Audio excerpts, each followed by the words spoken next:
Oh, thank you, sir. I got the play-by-play right here. First match, Tatum Paxley versus Wendy CHOO in a coffin match. First ever of its kind in NXT, not in history.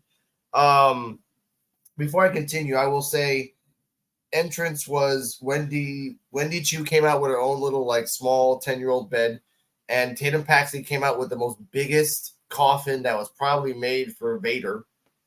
I don't know how the hell that came out of nowhere. But honestly, people, obviously. Ha ha ha. Thank you for that. I appreciate that. Oh, I love her for that. She always gets me.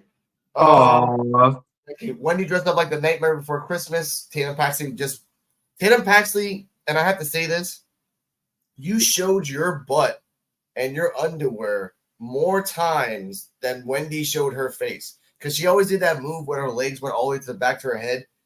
Just showed her butt. I'm just putting it out there. That's a good thing to see. Again, that's what we have a female audience. She's not objecting to it, so it works for me. Like first attempt into the coffin. First attempt, Tatum Paxley gets into the coffin.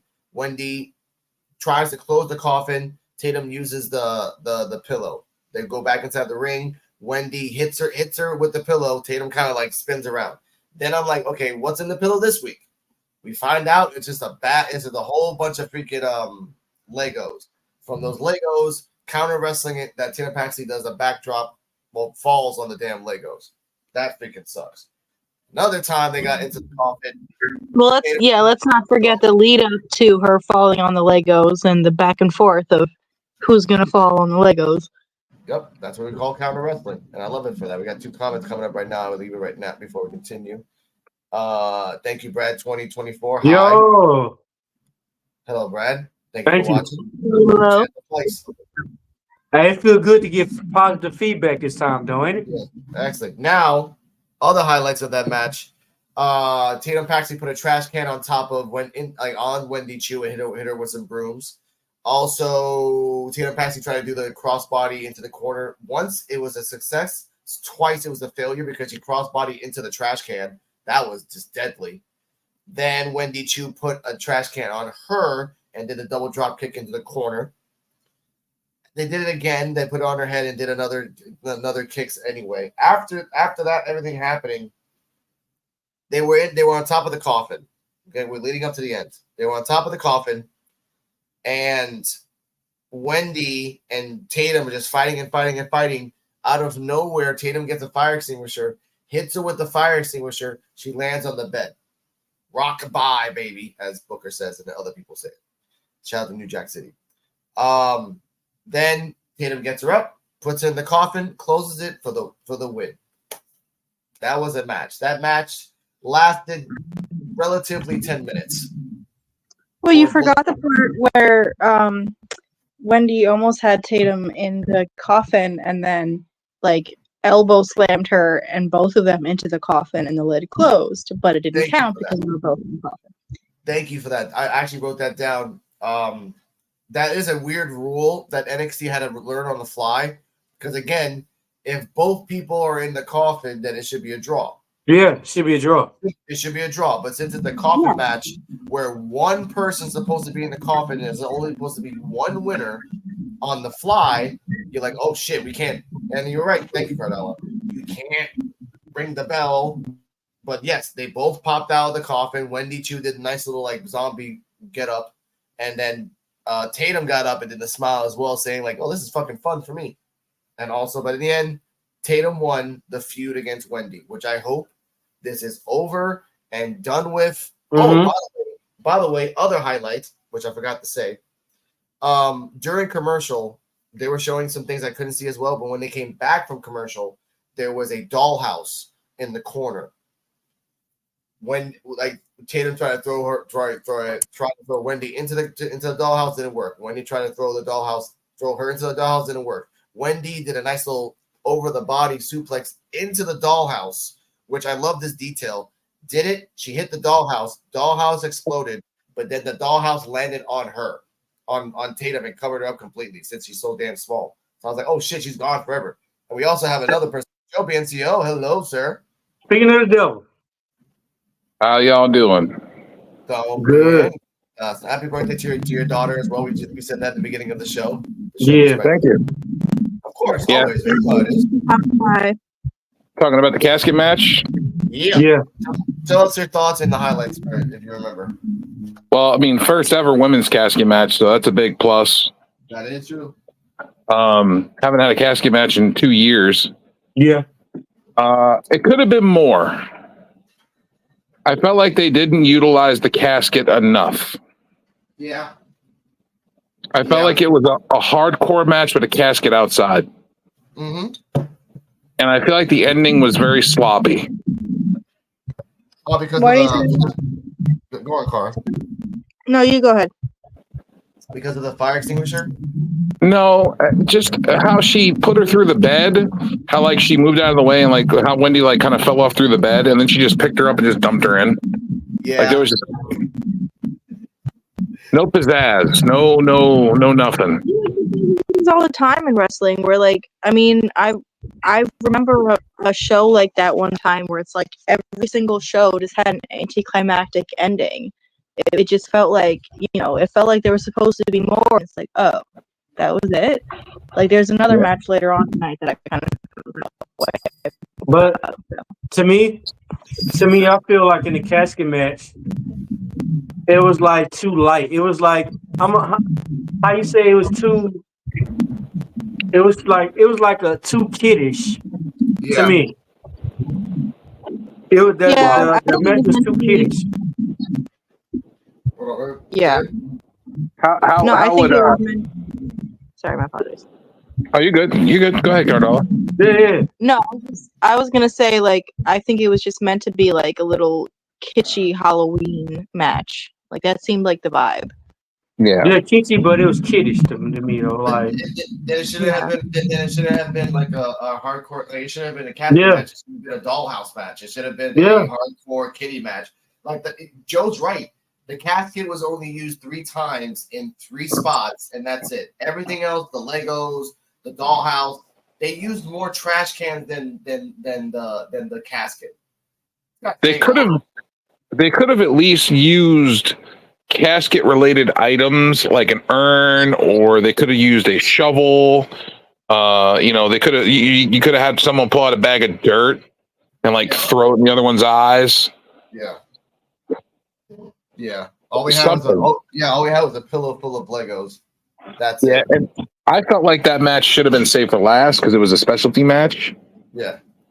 I felt like that should have been like the last match, especially it was the first ever women's casket match.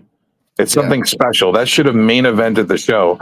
And I'm not saying that it was, you know how I am about women's wrestling. Sometimes it's hit and miss. Mm-hmm. But being that was the first ever women's casket match, and they were hyping it up as such. Yep. And they were hyping it up as there hasn't been a casket match in 2 years, and like they hyped it up so much that it should have been the main event. You know what? In this essence, well, you know what? Yeah, because the tag team match in the main event at the end was a good main event. We'll talk about that later.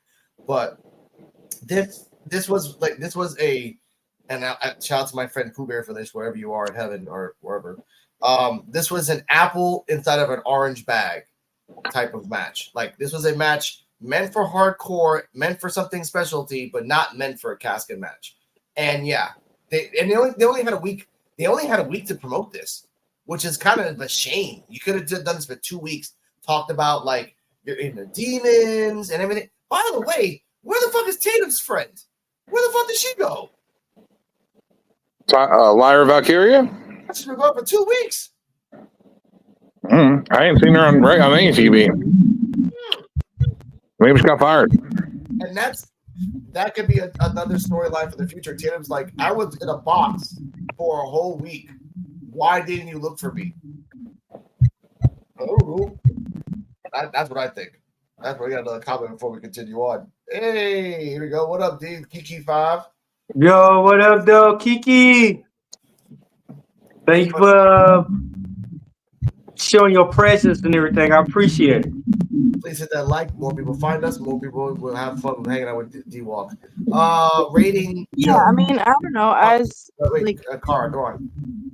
No, I guess as the casual fan, I would say that this seemed like a medium hardcore match. Like there was there was Legos and trash cans being thrown around.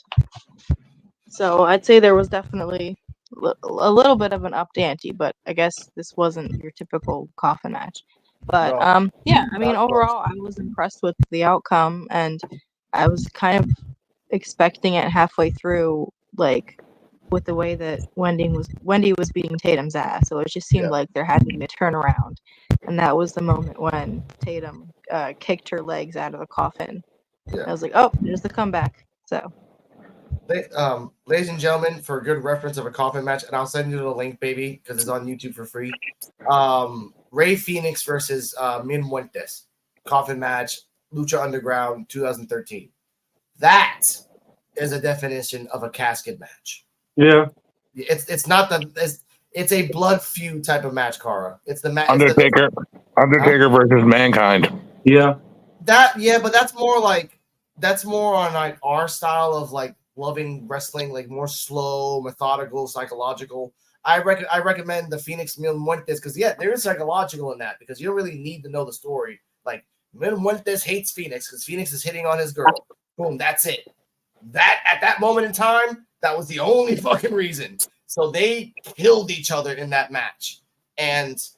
But Undertaker and Mankind also is a psychological good match but again, if you want to find casket matches, those two are great recommendations.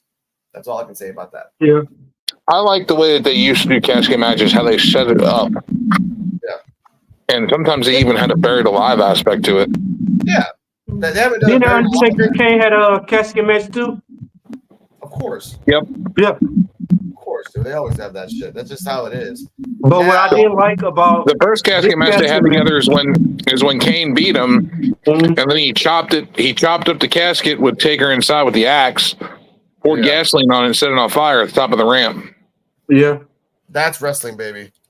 That's wrestling for us right there. Yeah. God, all right.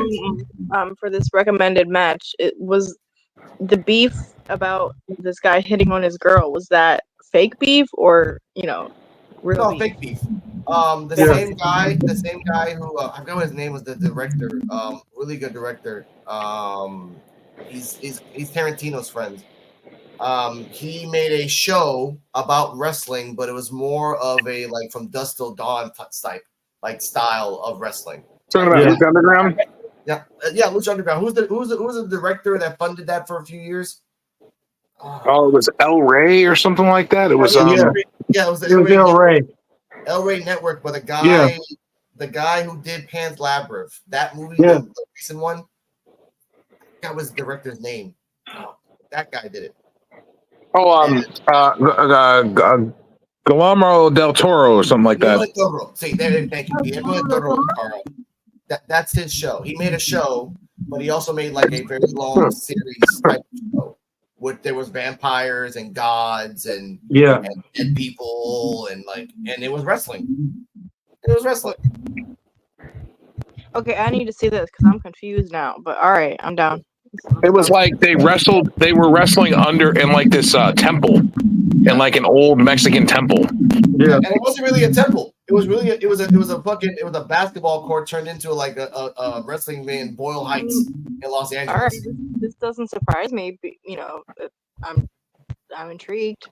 When I get back to Puerto Rico, we're gonna watch it. Swerve Strickland actually got his start in Lucha Underground. Yeah. Ricochet as well, Johnny Mundo and all the like. But we continue on to backstage, which is the next segment. Trick Williams comes out. He talks about all the hardships he had with Ethan, that Rich Holland came to attack. He calls out Bubba Ray. Bubba Ray comes out. He says thank you. He rubs on the proverbial penis of Trick Williams on his acknowledgments. He talks about going to Philly. Trick Williams as well says, hey, I need a partner. Do you want to do this? And I had to watch 3 minutes of Bubba Ray trying to emote his excitement to come back into the ring. And again, 3 minutes of this. I've seen the movie The Room, ladies and gentlemen. That's bad acting. This was just bad acting. He takes out the glasses. He's running around like, oh my God. But eventually, he says, I don't want to take, and I love this. As much as I don't like Bubba Ray as a person, I do love this.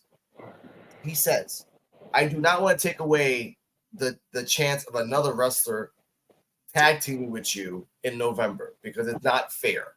I did love that. And then he said, thank you, whatever, Bob, and he left. That's what I got right there. Let's see, but Busted Over Radio. He talks about Busted Open a lot. He actually promotes a lot of Busted Open Radio. I respect him for that. Let's see. Also, he tells Trick that no one is going to help you because you're the belt, you have a target on your back, and that's it. Baby. Yes, baby. I think we're getting something integral that happened. Uh-oh. Uh-oh. What was that, baby? Well, you guys are lucky. I just watched it before, so it's fresh in my memory.